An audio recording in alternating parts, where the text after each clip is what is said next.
tal, hermanos?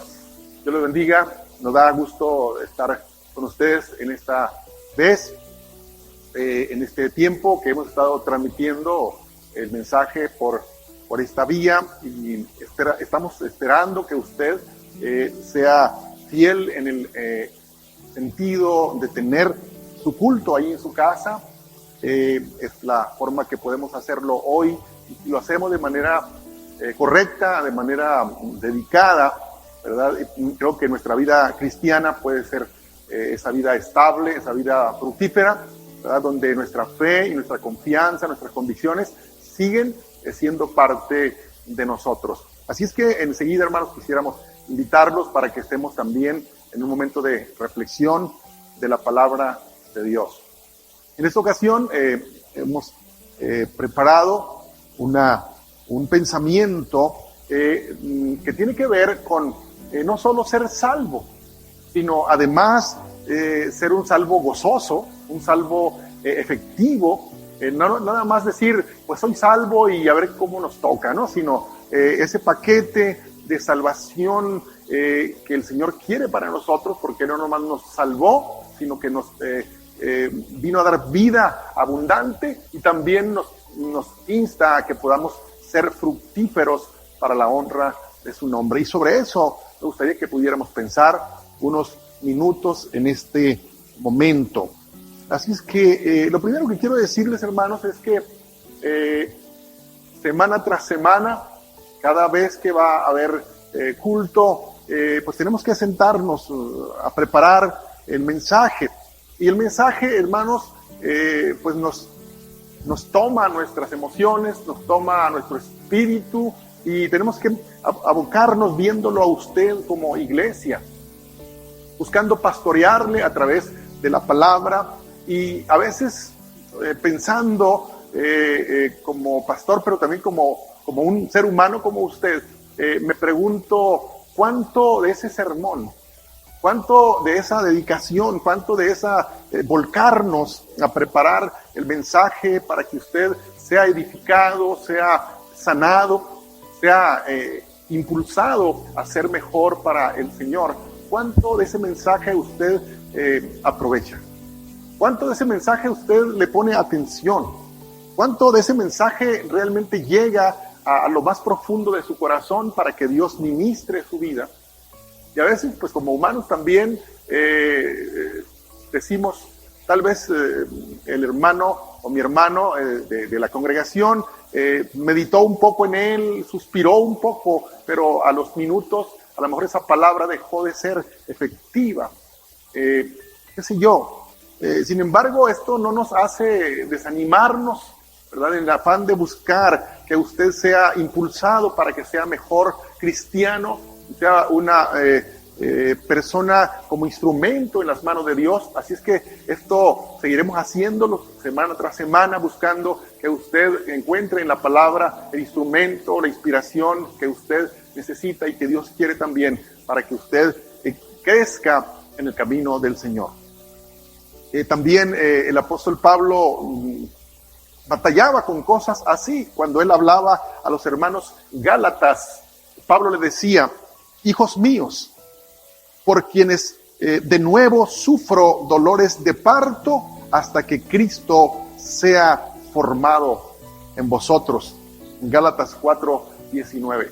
Es decir, que el apóstol Pablo batallaba también, y estaba ahí insistiendo, y él decía: sufro como una mujer en el estado de parto, sufro esos dolores hasta que Cristo sea formado a través de la palabra en ustedes. Entonces Pablo no podía darse el lujo de decir: ya no les voy a hablar, no tiene caso, no cambian, ¿verdad? No se les ve ningún avance.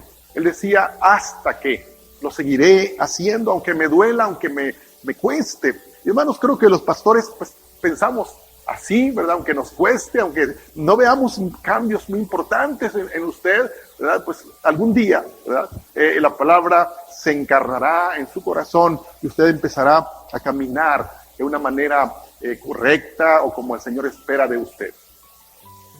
Recuerdo que cuando Jesús andaba predicando por diferentes lugares, muchos discípulos le seguían, no nada más los 12 discípulos, había más discípulos que estaban siguiendo al Señor, pero como donde quiera hay de todo tipo de discípulos, cuando el mensaje, cuando la palabra de Jesús arreciaba o se ponía más dura, más confrontativa al corazón de la persona, al pecado, entonces algunos discípulos empezaban a irse.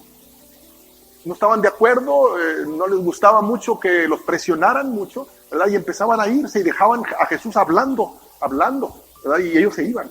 Y entonces los discípulos, los 12, los más comprometidos, llegaron a decirle a Jesús, Señor, no les hables tan fuerte, bájale un poquito, ¿verdad? A las marcas, a las exigencias, ¿verdad? A lo duro del mensaje. Pero el Señor nunca bajó esas marcas, nunca bajó esa dureza que se necesitaba en algún momento, porque Jesús quería que la gente realmente conociera el Evangelio como debería de ser. Y entonces, cuando el Señor escucha esas palabras de que no hablara tan fuerte, entonces el Señor les dijo, si se les hace dura esta palabra, y ustedes también se quieren ir, pues se pueden ir también. O sea, no dijo el Señor, no más que no se me vayan los 12, ¿no? También se la jugó de esa manera y Él siguió hablando como la palabra tenía que ser hablada. Afortunadamente, surgió esa expresión que dice, Señor, ¿a quién iremos? Si solamente tú tienes palabras de vida eterna. Así es que, hermano, cuando digo esto, estamos hablando de cuánto oímos al Señor, cuánto buscamos al Señor, qué tanto estamos interesados en conocer la verdadera o la buena voluntad de Dios, agradable y perfecta. Y esto me trae a la mente esa parábola otra vez del hijo pródigo, porque hemos escuchado y casi siempre nos vamos solamente con el hijo aquel que se salió y malgastó todo lo que tenía, pero nos regresamos un poquito y pensamos que en la parábola este señor o este padre tenía 2 hijos, pero antes de que el hijo pródigo pues saliera de ahí, los dos hijos estaban aburridos del padre. Los 2 hijos desoían al padre, los 2 hijos estaban distantes de la palabra, estaban distraídos, ¿verdad? Estaban indiferentes al mensaje del padre. Por una parte, un hijo estaba rebelde y se quería ir, otro hijo estaba aburrido, no apreciaba lo que tenía dentro de la hacienda. Entonces, vemos cómo el padre, siendo un padre ejemplar, su palabra no era escuchada en el fondo y ninguno de los 2 era feliz, ninguno de los 2 vivía de manera plena, abundante. Ya lo demás ya lo sabemos, que el hijo se va y vive perdidamente y al tiempo regresa. No voy a entrar en el detalle de la parábola, él regresa otra vez. Y cuando viene encuentra a su hermano ahí todavía aburrido en la casa, ¿verdad? Todavía sin una plenitud al ver al papá allí. Y quiero hacer este énfasis que cuando el hijo pródigo regresa, usted conoce la historia, cómo se le recibe por su papá, cómo viene el papá y lo abraza, lo recibe, le da su lugar, lo viste, le da el anillo de autoridad y hace fiesta porque el hijo perdido había sido encontrado.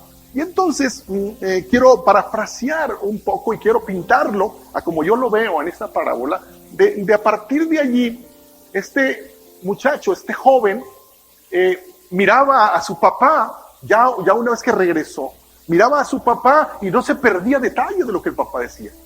Ahora había encontrado lo que antes tenía perdido, porque no valoraba lo que su papá decía, no le emocionaba lo que su papá decía, no miraba en él un papá sabio. Y ahora este muchacho cuando viene no pierde detalle del papá. Todo lo que el papá dice es elocuente, todo lo que el papá dice emana amor, emana sabiduría. Y entonces pienso que este muchacho al volver a la casa del padre, entonces sí vive la vida plena y abundante que es la que queremos vivir todos.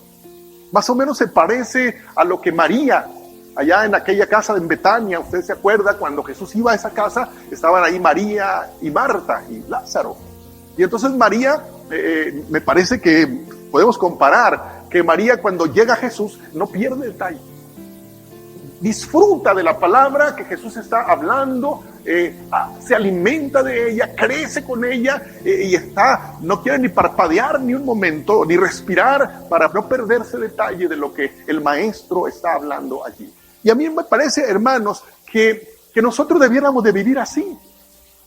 Cuando usted viene al culto, o ahorita que está usted escuchando la palabra, qué tremendo es cuando alguien está desesperado por estar oyendo palabra de Dios, desesperado por adorar, desesperado por agradecer a Dios, desesperado por recibir el mensaje y anotar por allí para luego volverlo a rumiar el mensaje y volverlo a disfrutar otra vez.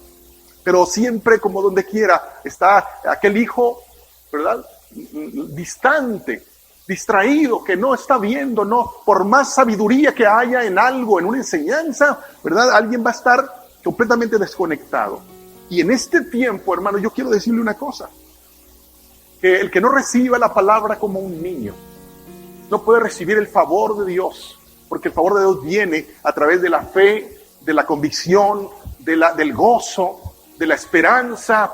Ahí vienen los beneficios de la palabra de Dios. ¿Quién no quiere ahorita paz? ¿Quién no quiere seguridad? ¿Quién no quiere gozo ahorita? Pues no se puede recibir de otra manera si estamos desconectados de lo que el Padre está diciendo en cada una de sus palabras. Y esto lo encontramos en la Biblia, lo encontramos en un sermón, en una palabra, lo encontramos en una oración allí de meditación. Y Dios quiere seguir hablándonos. Que podamos ser, hermanos, como ese joven que regresa de nuevo y ahora toma con mucho valor y con mucha entereza lo que su padre está diciendo. Y hermanos, a veces creemos que solamente los hermanos, entre comillas, maduros, los hermanos de una amplia trayectoria, los hermanos que tienen muchos cursos, los hermanos que hablan muy bonito, muy elocuentemente, son los que van a disfrutar de la casa del Padre o de las palabras del Padre. Y esto no es cierto. Dijo el Señor, el que no fuera como uno de estos pequeñitos, aquellos que pueden tener una fe sencilla, que cuando se habla la palabra de Dios la creen, no la cuestionan con la sabiduría, entre comillas, como dije hace un momento, como lo hacían los fariseos. Cuando Jesús hablaba, fíjense, Jesús hablando a las multitudes, los más sencillos, ¿verdad?, los que abrían su corazón, esos recibían la bendición del mensaje del Padre. Mientras que los fariseos, los saduceos, los escribas y todos los religiosos de su tiempo, ¿verdad?, ellos menospreciaron la palabra y jamás oyeron al Hijo de Dios que había visitado esta tierra y no lo pudieron entender. Y hermanos, ¿no nos estará pasando esto también en este tiempo? Que Dios está más cerca de lo que te puedes imaginar y tú no lo sabes. ¿Ya? Qué tremendo. Pablo resalta en su discípulo Timoteo una cosa bonita, y él le dice a Timoteo: traigo a mi memoria la fe no fingida que hay en ti.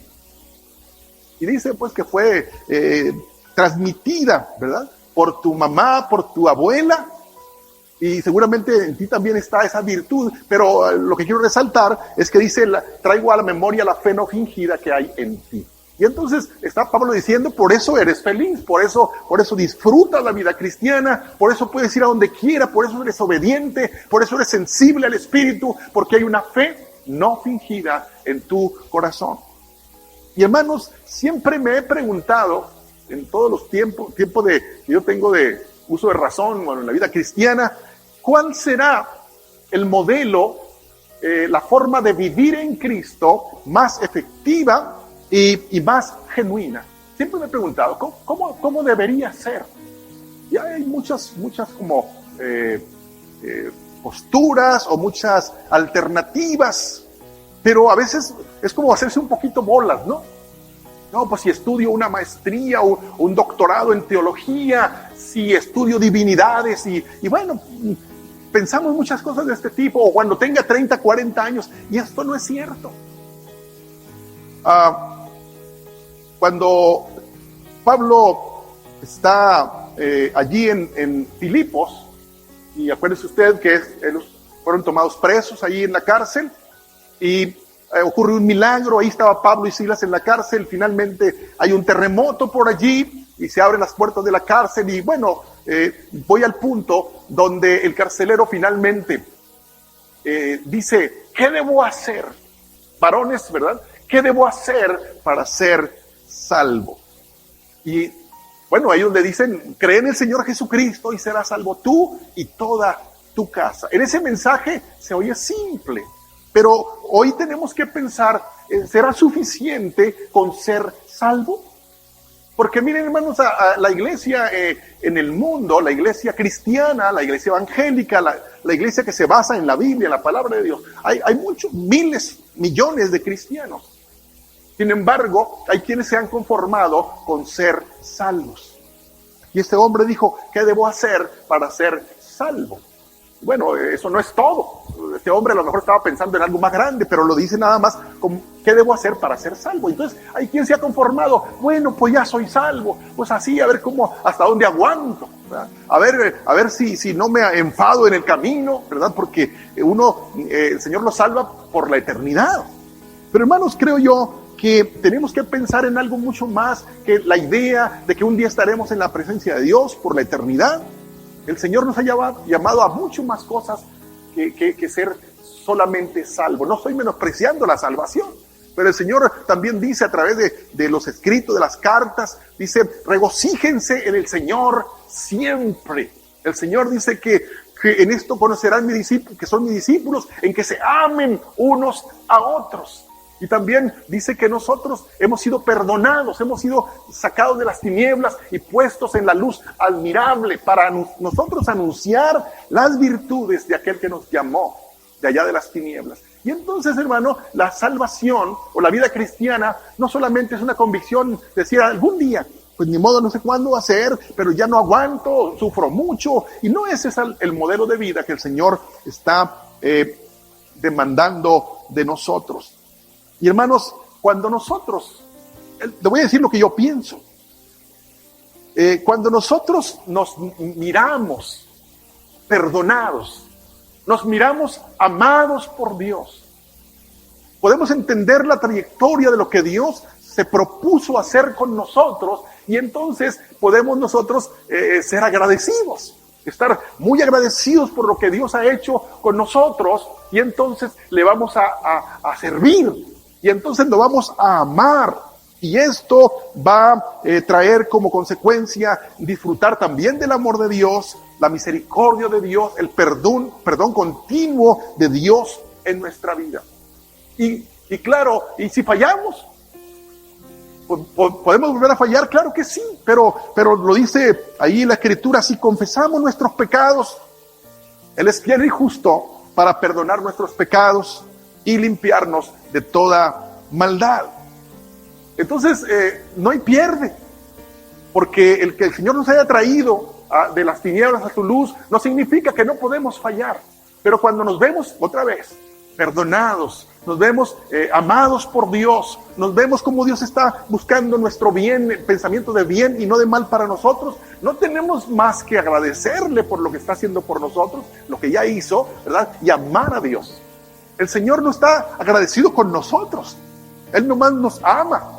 Nosotros sí estamos agradecidos con Él por lo que Él ha hecho por nosotros. Y entonces, producto del agradecimiento, terminamos también amando a Dios. Y en ese estado, hermanos, de amar a Dios y estar agradecidos, creo que es la forma más efectiva, la forma más gozosa de ser no solamente salvos, ¿verdad?, sino todo un paquete que el Señor quiere que tengamos. Y yo quisiera, para ilustrar un poquito más esto que estoy mencionando, podemos pensar en la historia de cuando Jesús es invitado por un fariseo, por Simón el fariseo a su casa. Dice la Biblia que Simón el fariseo rogó a Jesús que comiese con él en su casa. Y entonces, hermanos, Jesús acepta la invitación y va a la casa de Simón el fariseo. Y estando ahí en la casa de Simón, sentado a la mesa, dice la Biblia que llega una mujer, dice una mujer que era pecadora. Y para que diga mujer pecadora ya nos imaginamos de qué se trata. Entonces no había manera ni cómo ayudarla, diríamos de alguna manera, ¿verdad? Todo el mundo sabía qué es lo que hacía, no podíamos ocultar lo que pasaba en su vida.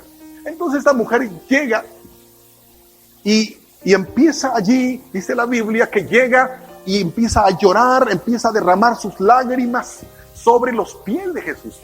Llega por atrás, ¿verdad? Y empieza a regar, dice la Biblia, regar. O sea, ni siquiera así como poquito, mucho, abundantemente los pies, y los mojaba con sus lágrimas y los secaba con sus cabellos. Y también, como si fuera poco, dice la Biblia que esta mujer no cesaba de besar los pies de Jesús. Y por ahí traía también un frasco de perfume, seguramente caro, y empezó también a derramarlo, a ungir los pies de Jesús. 3 de las costumbres que acostumbraban los judíos, ¿verdad? Esta mujer lo hizo a su manera, a la manera, ¿saben cómo? A la manera agradecida, a la manera volcando su amor, volcando su agradecimiento, esa conexión con aquel que era el Salvador del mundo. Y entonces, claro está que aquel hombre fariseo pues quería un poco más bien la fama, quería codearse con Jesús, porque Jesús era un maestro de la ley, todo el mundo lo reconocía como tal, y el fariseo, como un hombre conocedor de la ley, casi como queriéndose aventar una partida de ajedrez ahí con él, ¿verdad? En cuanto a conocimiento de la ley y demás. Pero hermanos, Jesús no vino a eso. Y entonces la mujer, Simón, fariseo, viendo a aquella mujer lo que estaba haciendo ahí, estaba molesto, estaba enojado. Y se enojó con la mujer, pero también se enojó con Jesús.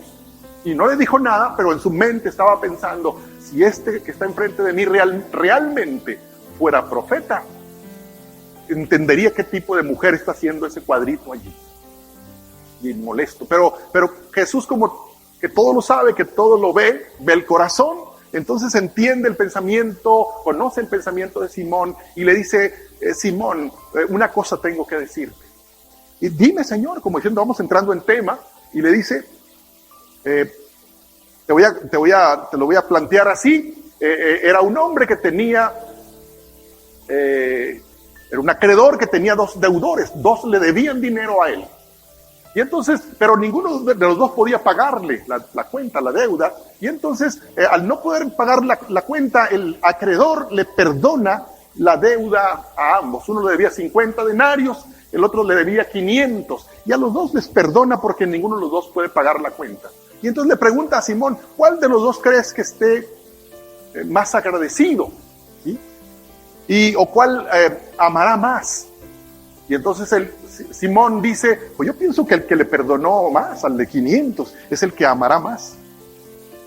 El Señor le dice, bien has respondido, Simón. Pues bien, ahora vamos a otra parte, le dice el Señor. Cuando llegué a tu casa, no me diste agua para mis pies, que es lo menos que podía haber hecho alguien a una visita, para honrar la visita de alguien.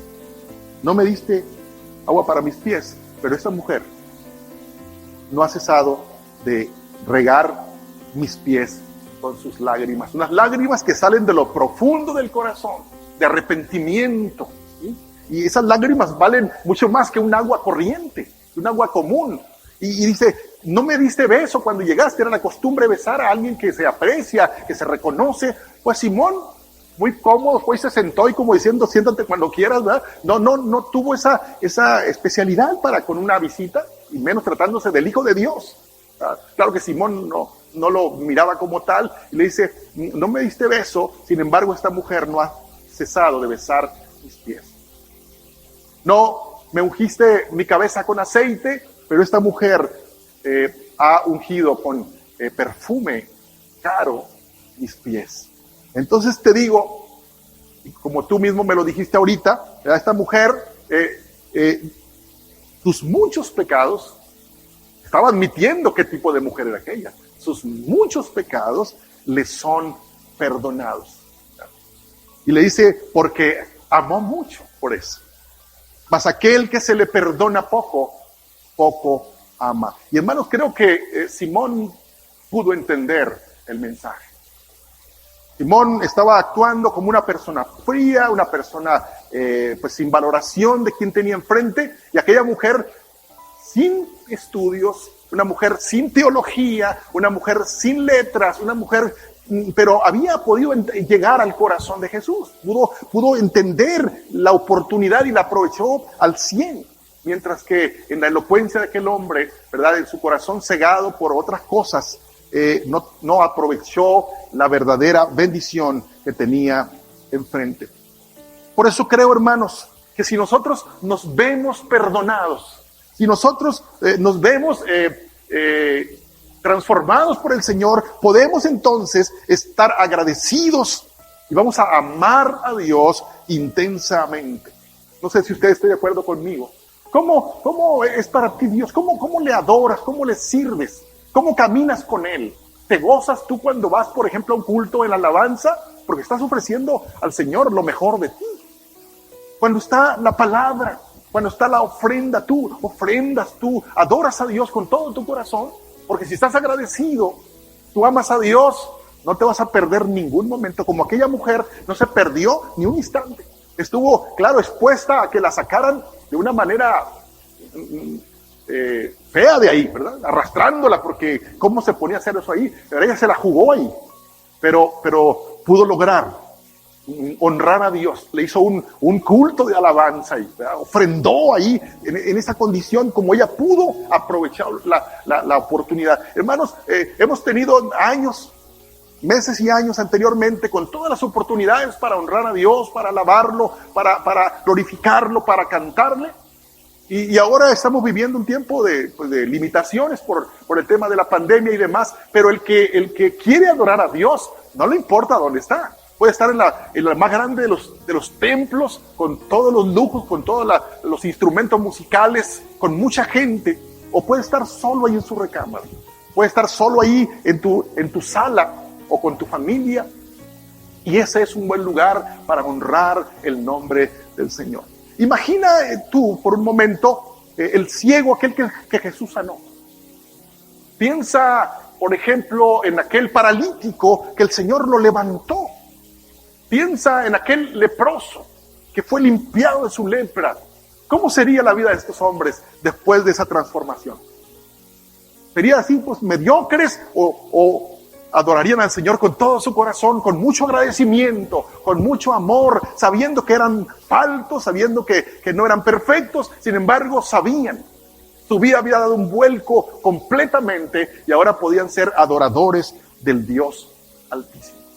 Y hermanos, en este tiempo de confinamiento y demás, creo yo, hermanos, que las personas que por alguna razón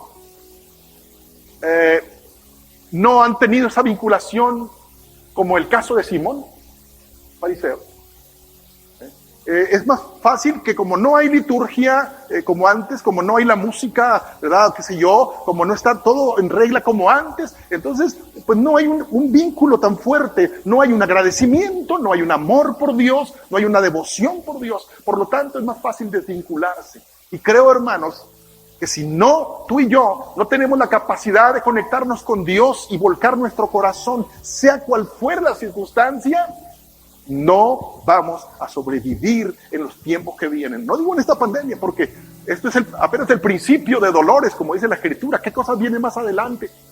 ¿Verdad? Así es que el estar platicando, hermanos, esto, el estar hablando de esto, es un desafío para que tú tomes ahora un pensamiento de decir: yo no estoy sirviendo a Dios como Él quiere que yo lo haga.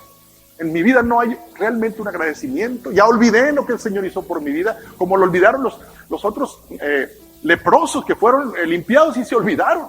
Pero dice que uno vino, ¿verdad?, lleno de agradecimiento, lleno de amor por Jesús, ¿verdad?, y se postró delante de Él. Y hermanos, ¿qué es lo que Dios ha hecho en tu vida? ¿Tú has pensado en esto? ¿Has tomado tiempo para decir: yo no puedo olvidar lo que el Señor hizo conmigo y está haciendo todavía? Y esto nos lleva a mantener una conexión directamente con Dios. Y hermanos, lo hermoso, que Dios no requiere elocuencia. Dios no está exigiendo experiencia en el camino de Dios. Dios no te pide eso. Tú y yo estamos llenos de errores. lleno de limitaciones, pero podemos ser usados por Dios. La gente puede cuestionar tu ministerio, puede cuestionar tu vida cristiana, pero que lo haga, ¿qué más da?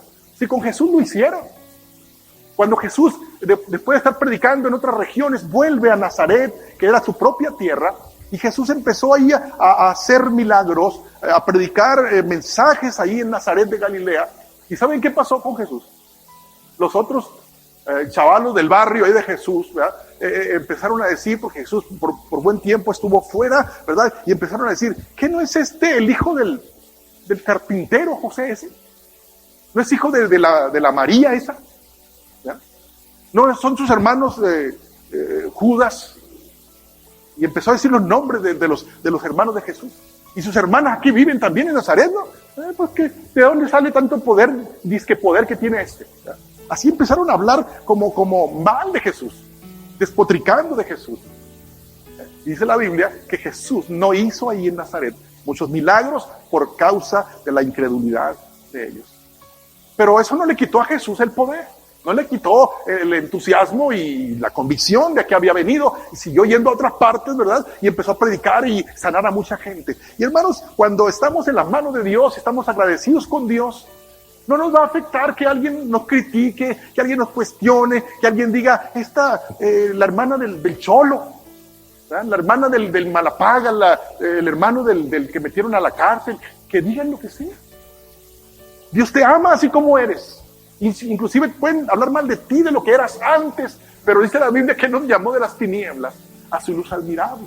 Porque el que está en Cristo, nueva criatura es. Las cosas viejas pasaron, aquí todas son hechas nuevas. Los mismos discípulos del Señor no eran elocuentes, no eran gente de élite, eran gente del vulgo, ¿no? Tenían lenguaje corriente, si se puede decir así, pero la gente reconoció que habían estado con Jesús porque lo seguían, milagros, maravillas, señales, había donde ellos se paraban, ¿verdad? Había un tremendo alboroto por las cosas que estaban ocurriendo, había milagros, señales, maravillas. Aleluya. Y hermanos, Dios quiere edificar su iglesia. El Señor dijo, sobre esta roca edificaré mi iglesia, ¿verdad? Y ni las puertas del Hades, ¿verdad?, prevalecerán contra la iglesia. Todos han hecho, hermanos, a través de los tiempos, la parte que Dios nos ha llamado a hacer. Tenemos profetas mayores, profetas menores, tenemos líderes, tenemos jueces, tenemos, qué sé yo, personajes, y todos contribuyeron al propósito de Dios a través de los tiempos. Y Dios te ha llamado a ti, no importa quién seas, qué preparación tengas, cuánta experiencia tengas o no tengas, eso no importa, porque el Señor está edificando su iglesia. Acuérdate que la está edificando Él, no una institución terrenal. Dios la está edificando. Amén. Y hermanos, Dios quiere que modelemos en este tiempo. Amén. Y una de las formas de modelar es en la misma iglesia. Cuando digo iglesia no me refiero al edificio, al mismo cuerpo de Cristo. Vean lo que dice el mismo Jesús. Dice, de este modo todos sabrán que son mis discípulos, si se aman los unos a los otros. Y hermanos, esto también era una invitación para que en la iglesia como cuerpo se amara. ¿Y qué es lo que modelamos? Pues modelamos el amor de Dios entre nosotros, modelamos el perdón unos a otros, modelamos la ayuda mutua, el trabajo en equipo, ¿verdad? La oración, la intercesión, la modelamos y la gente nos ve, aunque no nos diga nada, pero quiere ser como nosotros. Eso es lo que quiere el Señor, que modelemos en este tiempo. Amén. Hermanos, no se puede ni vale la pena siquiera que querramos modelar formatos religiosos, litúrgicos. Por eso el título del cual estamos hablando es cómo no solamente ser salvos, sino ser gozosos, ser efectivos, porque la gente, hermano, ya no quiere ver caras largas, preocupadas, enojadas, fastidiadas, confundidas. Quiere ver gente con un rostro que diga, yo sé bien en quién he creído. Amén. Y no me avergüenzo, ¿verdad?, del evangelio, porque es poder de Dios para salvación. Cristianos que le creen a Dios, cristianos que fallan, pero corren a la presencia de Dios y ahí derraman su vida de nuevo y son restaurados otra vez. Hermanos, ¿quién no quiere tener, como dije al principio, paz esperanza, confianza, gozo en medio de cualquier noticia trágica. La gente, las multitudes, cuando miraban a la iglesia decían, ¿cuánto se aman? Y no creas que estaban las cosas muy bien, política, ni económica, ni socialmente, pero la iglesia, hermanos, brillaba en medio de las tinieblas. Y es el tiempo en que nosotros como iglesia tenemos también que brillar. Y hermanos, quiero terminar diciendo que Dios nos llama a ser cristianos. Es tiempo difícil y más difícil los que vienen, con un cristianismo, vivirlo con y por las razones correctas. Amén. Que podamos encontrar, que podamos recuperar las razones por las cuales estar agradecidos con Dios. Si tú ya no te acuerdas por qué estás aquí, si no te acuerdas de dónde te sacó el Señor, si no te acuerdas de qué te sanó el Señor, si no te acuerdas qué cosa resolvió Dios en tu vida, pues la vas a tener muy difícil, porque no van a ser las razones correctas de decir, pues ni modo, tengo que aguantar, no me queda otra. Hermanos, corramos a la presencia de Dios. Encontremos razones para estar agradecidos, porque hay muchas razones. Recuperemos esa energía que produce el agradecimiento al Señor. Y volvámonos al ejemplo que mencionábamos ahorita de aquella mujer pecadora. ¿Tenía errores? ¿Tenía pecados? ¿Su vida era digna de ser imitada como vivía? No. El fariseo, aparentemente muy bien, por acá, invita a Jesús como todo un religioso, pero ¿quién salió justificado de los dos? ¿Quién quedó plasmado en la Biblia como un ejemplo a seguir? No fue el fariseo, no fue el religioso, no fue el ortodoxo, no fue el que no falla. Quedó aquella mujer que aprovechó la presencia de Jesús y pudo honrarlo, ungiendo sus pies, besando sus pies, ¿verdad? Trayendo, ¿verdad?, unas lágrimas, tal vez de arrepentimiento, pero también de gozo, porque ella supo que su salvación estaba más cerca que nunca. Y hermanos, es mi deseo entonces que nosotros, así imperfectos como somos, podamos modelar la vida en Cristo. ¿Cuántas personas están a punto de fracasar en su matrimonio? Y a lo mejor tú viviste ese tiempo, esa experiencia, y tú tienes que correr. A lo mejor no has arreglado todos tus problemas en el matrimonio, pero ya Dios te ha dado ventajas sobre ellos, y tú puedes ir y decirle, yo también estoy en un proceso, yo también estoy caminando en esto, pero cada paso que doy sé que Dios está conmigo, y tú también vas a poder salir adelante. Si tú estabas en drogas antes, y el Señor te ha llevado hasta este momento en que estás ahorita ya con Él, caminando en Él, con errores todavía, con a lo mejor tumbos por allí, pero Dios está contigo. Tienes agradecimiento, tienes una palabra que dar, ve, corre y dala. A lo mejor no puedes ahorita porque pues, no te abren la puerta si la tocas, pero tú puedes mandar un mensaje, puedes hacer una llamada telefónica, puedes hacer alguna cita en un café si se puede. Hermanos, no podemos parar, no podemos parar. Entonces, discípulos decían, porque no podemos dejar de decir, no podemos dejar de anunciar los milagros y las señales que el alto Dios ha hecho en nuestra vida. No podemos, decían ellos. Y a lo mejor tú y yo sí hemos podido dejarlos. Pero esta reflexión tiene que ver con volver otra vez. Porque hermanos, más que nunca hoy necesitamos echar mano de esos recursos. Lo que Dios hizo, lo que Dios está haciendo con nosotros y lo que Dios va a hacer a través de nosotros. Y hermanos, que haya pasión, que haya fuego en nuestra vida, que haya el coraje bueno de Dios en nosotros para no permitir que el enemigo siga aplastando vidas, que nosotros podemos participar salvándolas.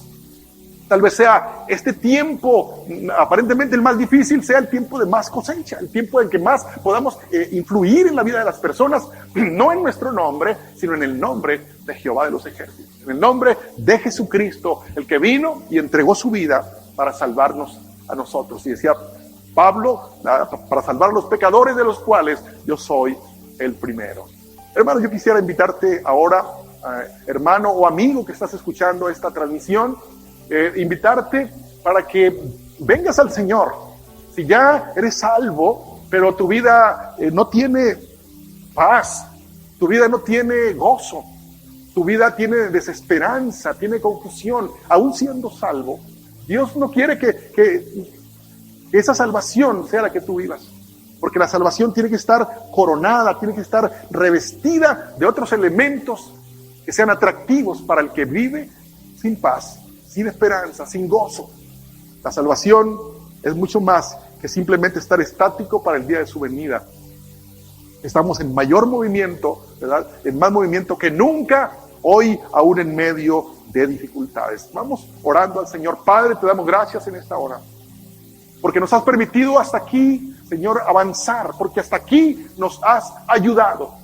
Señor, estamos viviendo etapas que tal vez no hemos retomado, no hemos echado mano, Señor, de los recursos más tremendos y más efectivos que podemos tomar, que es, Señor, ese recurso que nos permite tener agradecimiento profundo, que nos haga adorarte, Señor, con todas nuestras fuerzas, con todo nuestro corazón, con toda nuestra alma. Señor, que no sea el aspecto de la socio-religión, que no sea, Señor, los elementos fríos, huecos, Señor, solamente litúrgicos, Señor, que nos encaminen, porque cuando esto se acaba, cuando esto se termina o esto se paraliza, Señor, pudiéramos pensar que no tenemos nada. Pero, Señor, tú nos has llamado a salvación, pero también quieres traer con nosotros gozo, alegría, contentamiento. Señor, y has prometido estar con nosotros todos los días de nuestra vida. Oro, Señor, también por aquellas personas que escuchan este mensaje, Señor, para que ellos puedan abrazar esa salvación tan grande, que costó la misma sangre derramada en la cruz del Calvario, para que todo aquel que en ti cree no se pierda, mas tenga vida eterna, vida plena, vida gozosa, vida victoriosa en Cristo Jesús, Señor nuestro. Gracias, Señor, por esta iglesia. Señor, amamos esta iglesia, Señor, y como cuerpo buscamos modelar, Señor, esta forma de vida que sea digna de ser tomada, abrazada por muchos. En el nombre precioso de Jesús. Amén. Amén. Hermanos, pues Dios les bendiga, Dios les guarde, y continuamos en los otros cultos, actividades que tengamos por esta forma de esta transmisión. Dios les bendiga, Dios les guarde.